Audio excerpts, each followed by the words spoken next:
Meta Neuroband lets you control Meta Ray Ban display by making gestures with your hand.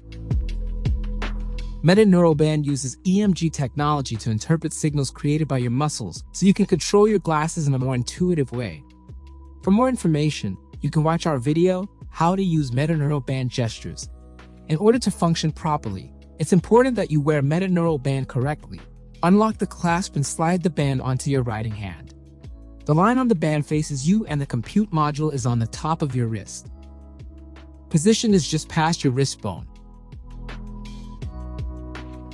The band is secured snug and comfortably so that all the sensors have contact with your skin, with the clasp closed.